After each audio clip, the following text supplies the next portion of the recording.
Now, dear students, today we will discuss that is known aqueous titration. उसका हम example की बात करेंगे, मींस एक ड्रग का एस्टिमेशन करेंगे। एस्टिमेशन का मतलब हम उसकी प्योरिटी चेक करेंगे कि कितनी प्योरिटी होगी उसकी। That is our sodium ephedrine hydrochloride estimation कहेंगे, जो नॉन एक्वस टाइट्रेशन से हम इसको परफॉर्म करने वाले हैं। ओके तो मैं इसका प्रिंसिपल समझाने से पहले मैं इसका प्रोसीजर समझाऊंगा ताकि आपको इजी वे में समझ में आए, तो कोशिश करना देखना। सबसे पहले हम 0.17 ग्राम एफिड्रीन हाइड्रोक्लोराइड को हम क्या करते हैं, डिसॉल्व करते हैं इन 10 ml of mercuric acetate. 10 ml of mercuric acetate. ध्यान रहे हम नॉन एक्वस टाइट्रेशन कर रहे हैं, नॉन एक्वस टाइट्रेशन कर रहे हैं, इसलिए हम वाटर का एडिशन नहीं करेंगे।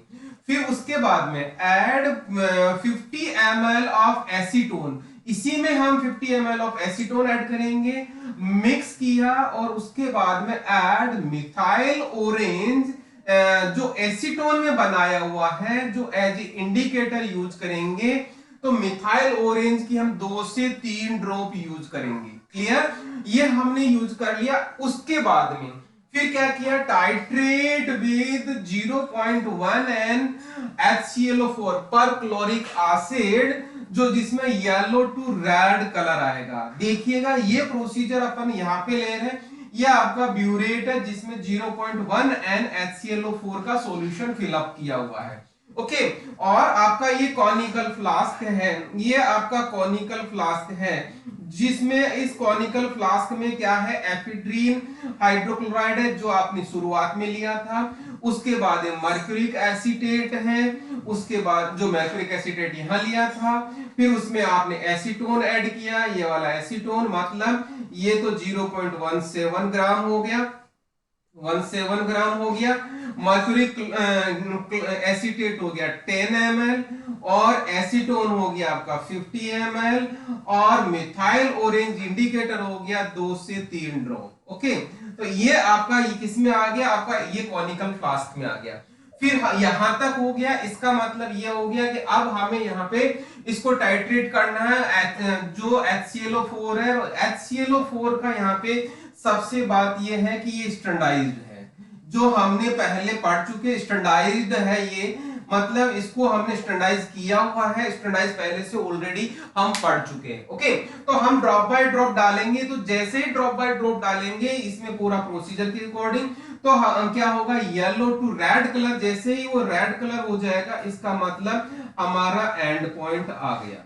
एंड पॉइंट कहां आ गया, यदि येलो टू रेड कलर हो गया तो हमारा रेड हो गया। और इसी के साथ में हम फिर क्या करेंगे, परफॉर्म ब्लैंक टाइट्रेशन भी करते हैं।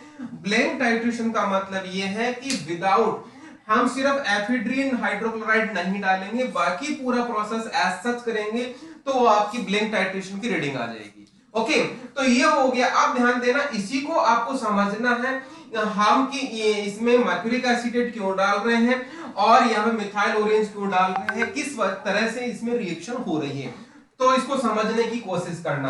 बात कर रहे हैं मतलब प्रिंसिपल की। देखिएगा इसमें हम पहले है इन ब्यूरेट। ब्यूरेट में ध्यान देना, जो HClO4 होता है वो किस में बनाते हैं, ग्लेशियल एसिटिक एसिड में बनाते हैं, CH3COOH में ग्लेशियल एसिटिक एसिड में बनाते हैं। तो मैं ब्यूरेट की ही बात कर रहा हूं, इसी की ही बात कर रहा हूं कि इसमें कौन सी रिएक्शन हो रही है। तो ध्यान देना, जो पर क्लोरिक एसिड है वो क्या कर रहा है, ग्लेशियल एसिटिक एसिड के साथ रिएक्शन करता है।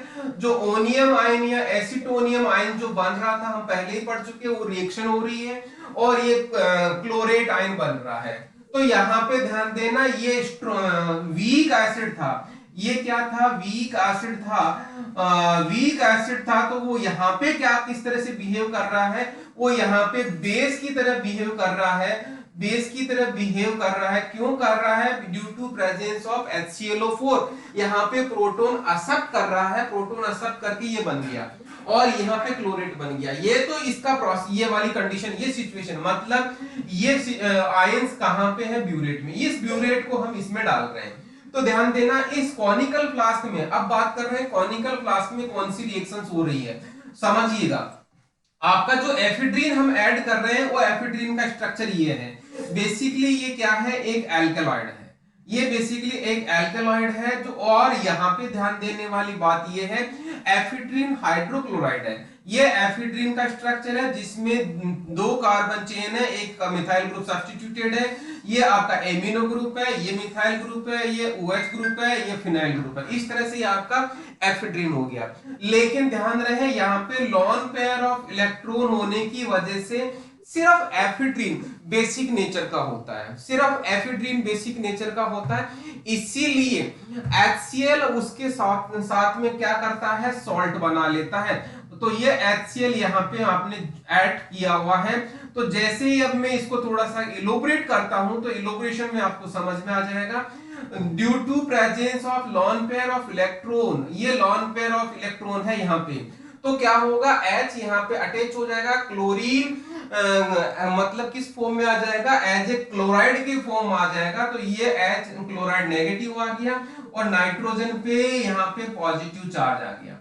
ये चीज समझ में आ गई होगी। मतलब ये आपका कौन सा हो गया, एफिड्रीन क्वाटरनाइजेशन फॉर्म में चला गया नाइट्रोजन के साथ में। क्लियर। अब जैसे ये सिचुएशन बनती है, मतलब यहाँ पे ये कहानी हो गई, अब ये खुद का ही पार्ट है। अब जैसे अब ध्यान देना मर्क्यूरिक एसीटेट का क्या रोल है। मर्क्यूरिक एसीटेट जो है, ये मर्क्यूरिक एसीटेट का फॉर्मूला है जिसको बोलते हैं HgCH3COW का होल ट्वाइस, इसको लिखते हैं। मैंने ओपन करके लिखा हुआ है।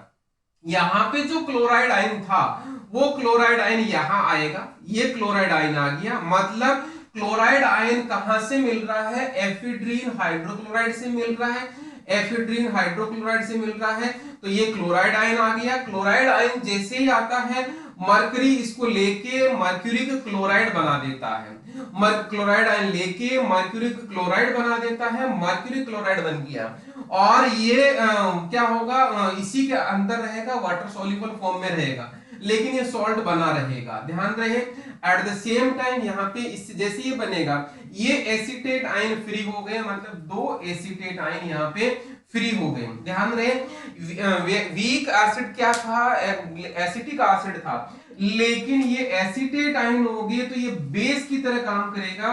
क्योंकि बेस क्या करेगा, अब ये प्रोटॉन इमीडिएटली एक्सेप्ट करेगा, इसलिए ब्रोंस्टेड-लॉरी कांसेप्ट के अकॉर्डिंग ये बेसिक नेचर शो करेगा।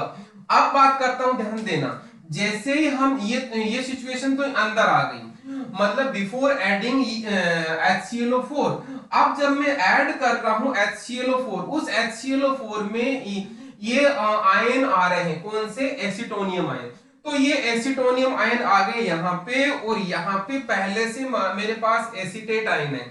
एसिटोनियम आयन किस तरह से काम करेगा, ये एसिड की तरह काम करेगा कि इमीडिएटली, क्योंकि ये स्ट्रॉन्ग एसिड की तरह काम करेगा, क्योंकि इसके बस की बात नहीं है प्रोटॉन को ज्यादा देर तक रिटेन रखने की। और ये एसीटेट आयन, जैसा मैंने बोला था, ये बेस की तरह काम करेगा।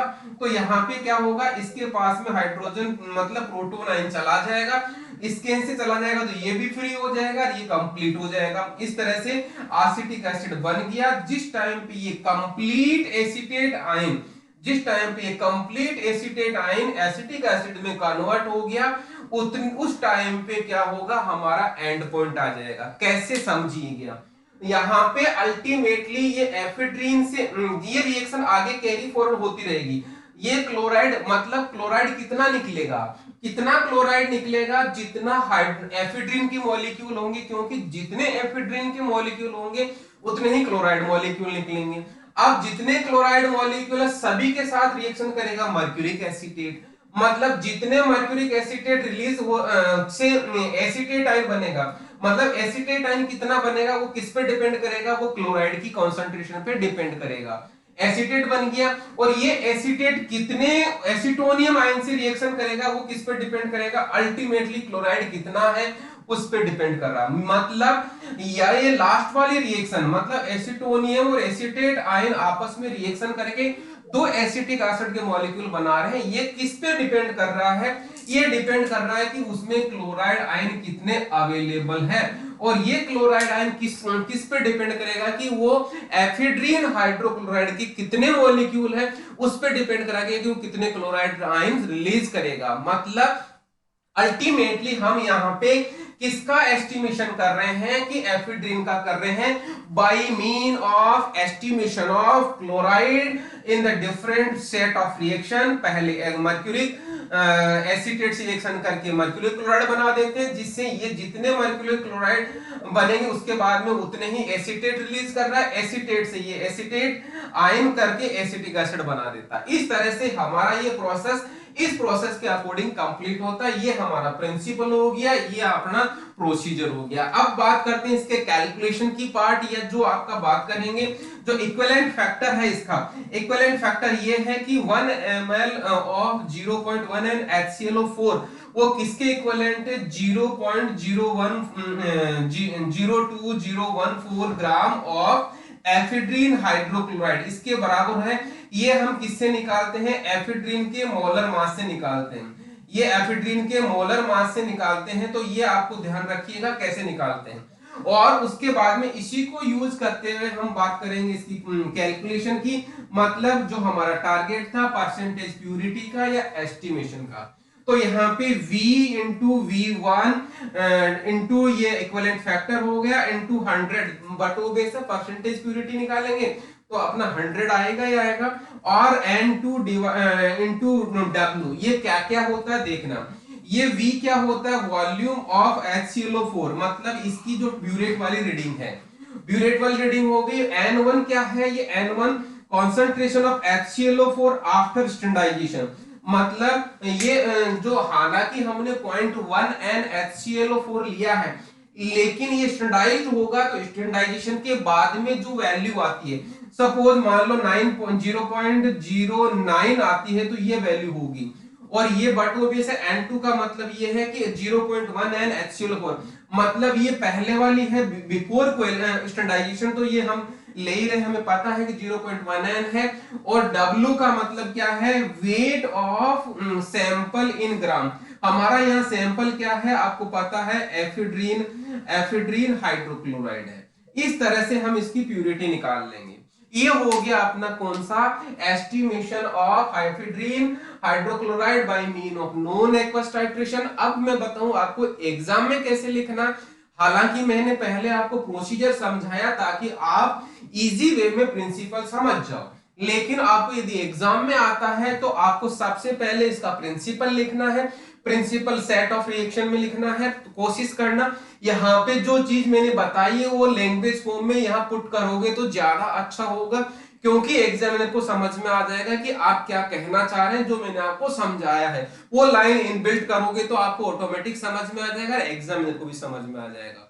फिर उसके बाद में आप उसको क्या करेंगे, प्रोसीजर लिखेंगे और लास्ट में आप उसका कैलकुलेशन के लिए फॉर्मूला दे देंगे तो आपका आंसर कंप्लीट हो जाएगा। अब मैं बात करता हूं इसके कॉम्पिटेटिव एग्जाम से रिलेटेड। कॉम्पिटेटिव एग्जाम्स में क्वेश्चन क्या बनता है, सिर्फ एक ही क्वेश्चन बनता है सिंपल सा यहाँ पे कि एफिड्रीन हाइड्रोक्लोराइड का एस्टिमेशन कौन से मेथड से करते हैं। तो आपको याद रखना है दो चीज, जिसमें नॉन एक्वस टाइट्रेशन करते हैं, पर क्लोरिक एसिड के साथ में हम इसको टाइट्रेट करते हैं। दिस इज ऑल अबाउट क्या ephedrine hydrochloride estimation. University exam में क्वेश्चन क्या बनता है, सिंपल सा क्वेश्चन बनता है जो यहाँ पे लिखा हुआ है, राइट शॉर्ट नोट ऑन क्या एस्टिमेशन ऑफ एफिड्रीन हाइड्रोक्लोराइड। तो आपको ऑटोमेटिक समझ में आना चाहिए कि हमें नॉन एक्वस टाइट्रेशन बतानी है, नॉन एक्वस टाइट्रेशन के बारे में समझाना है, क्योंकि आपका सिलेबस में नॉन एक्वस टाइट्रेशन ही दी हुई है। Okay, yes sir.